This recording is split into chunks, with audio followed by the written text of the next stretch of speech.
And welcome back. I'm the Dr. Bob Lee from 107.5 WBLS. You're watching Open, and our last guest is a producer, the founder of East Oakland Music Management, and the son of a music artist whose work is 45 years in the making. Yes. And he joins us to speak about why he is sharing his parents' love story and how he has kept his mother's music career going, and much, much more. So please welcome to the show, Heston Cleveland. Heston, welcome. Thank you. Thank you. It's an honor to be here. This is a wonderful story. It's a love story, 45 years in the making. Tell us about it. How did it all come together, and how did you get involved? Well, I was born in 1963. Somewhere around that time, my father started a band. He had a little following, and my mom didn't start off as the singer. But eventually, they practiced at home and did everything. So one day he decided to call her up. And I recall the story. She said she was shaking in her boots and she heard a young man say, "Wow, she sounds good, but she's shaking." So I grew up in a household where the acoustics were in the bathroom. So I recall running outside in the cold weather, to use the bathroom. Yeah. Um, my father had a garage studio, and at the time, I didn't realize the name people that came by: Pete Escovedo, Sheila E., In Vogue, and at the time, my buddy, Too Short. Yeah. We all would all come to the studio. I never really played an instrument. I messed around with the saxophone for a few minutes, but I became a DJ, and I was pretty good. So Uh-huh. Uh-huh. my father would have me spin between sets, and we even had a dance group. We would keep the people going, but long story short, my they had a band. They had a nice following all around the Bay Area, up and down California, some parts of Reno, Uh-huh. and they always would have a nice following. So eventually, my father died of a massive heart attack, Oh, sorry to hear that. and my mom decided to keep all the back dates. They had dates for 3 or 4 years back. So she decided to finish all the dates. And after a while, the band members started fighting with her. They wanted more money. And she was saying, "I'm getting all the jobs, I'm booking all the shows. I quit. I'm tired." Yeah. So to come to the present, I moved back home with her because my stepfather got real sick. So I was the only one that didn't really have a family. So I moved back in to take them wherever they needed to go. So one day I was looking on my phone, and it had a Beanie Baby, a Princess Diane Beanie Baby. Yeah. And so I run to my mom's room. I say, "Mom, look." I mean, Dr. Bob, you should see. She got Beanie Babies everywhere. So, we spent the day looking through them, Uh-huh. and she got tired. She said, "I'm going to bed." So I just jokingly, because we had just found a box of records. Uh-huh. So I jokingly asked Google, "How much is it for an original copy of Carrie Cleveland's music?" And it said $450. So Whoa. then I went on eBay. I'm looking at everybody selling them. Now, understand, I was the roadie, so I would go to all the shows, Yeah. especially after my father died. I would set up the equipment. If I had somewhere to go, I would go and then come back when they closed out. They were pretty good in on my ears, being the age I was and the music they played. Yeah. So after I started looking online at all the music sales and everything, a friend of mine came to me. He says, "Man, I'm buying and selling vintage vinyl." So I'm like, "Oh, okay. Well, I got a box of 50, Uh-huh. So I'm doing the math. 50 times 450. That that's a lot of money. Yeah. So we ended up putting some in a record store in downtown Oakland on consignment. And 2 days later, the record store owner called me and said, "Somebody from Kalita Records wants to talk to you about reissuing your mom's music." So I talked to him, not really knowing the business. We signed. And the more I listened to the music, the more I came to love it. And all the stories of my father start coming back where, I was laying in bed one day and I said, "You know what? I have truly been blessed.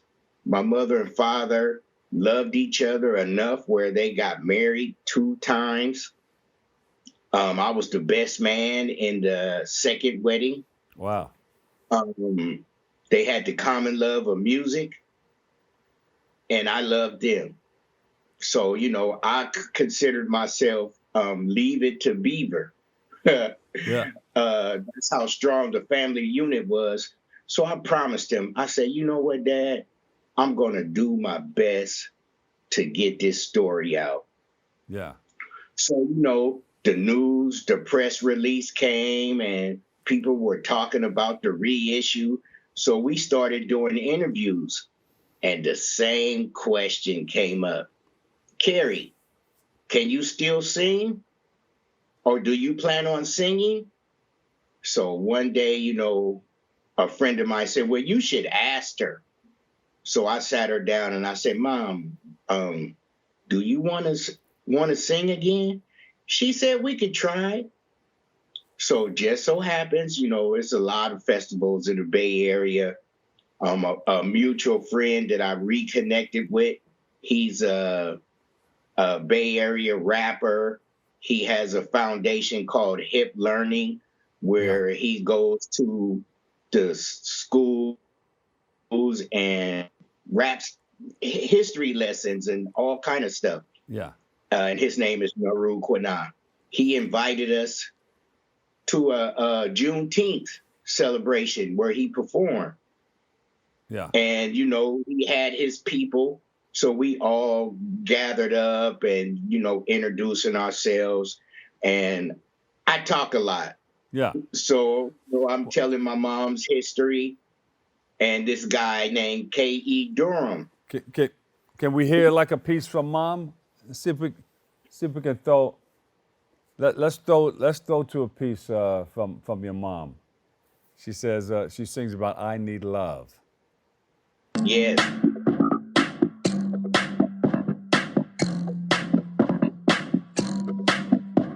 Remember when you called me, you said you had a job. I came running straight to you, and eased the pain in your bone. And since then, every time you call, I do what I can do. But right now the tide's turned around, and I'm gonna call on you.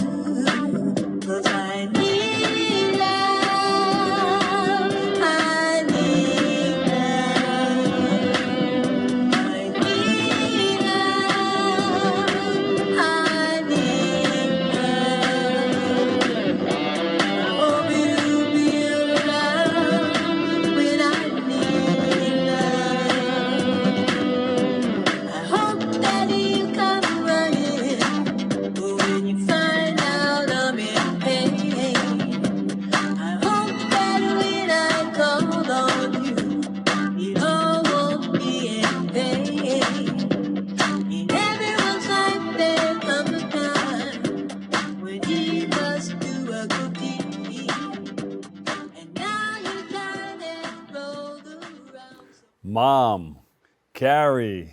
Yes, she did her thing, huh? Yeah, hey, And being a Ricardo Love son, did the remix.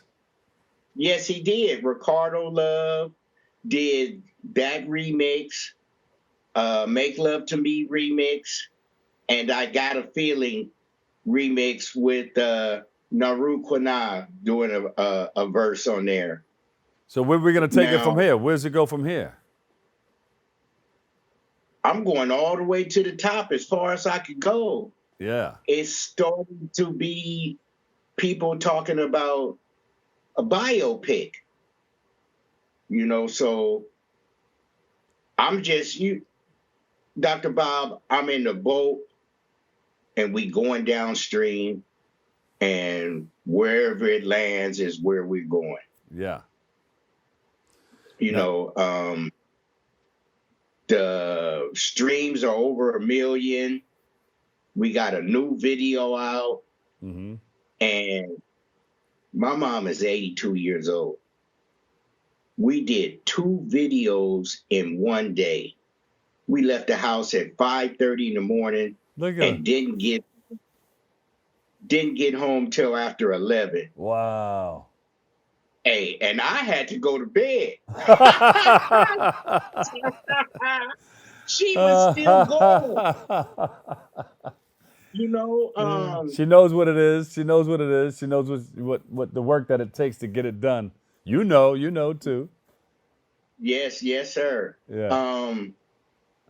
The way the video came, like I said, K.E. Durham, he has a song called High Beams. Uh-huh. We were preaching a story to him. I kept pounding it into him. And so he's like, well, I want to produce your mom.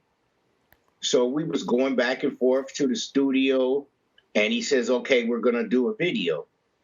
And we did the video, and Dr. Bob, when I first saw it, I laid my head in his lap and started Wow. crying. Wow. Hey, Heston, where can we go? Is this on social media, or you have a website where all this is parked? Yes to both questions. You can gather everything on carriecleveland.com. The music is online. The video is on YouTube. The remixes and the originals are on her page, her Spotify, YouTube, Apple, Bandcamp, all social media platforms. A love story, And 45 years in the making.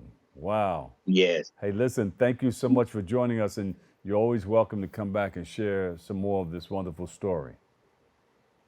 thank you, and it's an honor to meet the legend yourself. Thank you, Heston. It's an honor to meet you too. All right, unfortunately that's all the time we have for today's show. We thank you for tuning in. Thank you for checking it out. And you can follow us on BronxNet TV for continued coverage. I want to thank you for letting us share in this space and time with you. It's important, and we're happy about having you near. You can join our hosts, Kibben Arlene, Darren Jaime, and Rena Valentine for the new episodes of Open Tuesday, Wednesday, and Friday. I'll catch you another day, another way. Always remember this: what you are is God's gift to you. What you make of yourself is your gift to God. So choose your choice and let your choice control the choose. And remember, go ahead, FM, you say it. Whether you say you can or you can't, either way, you're right. I'll catch you over 107.5 WBLS. I love you all. Peace.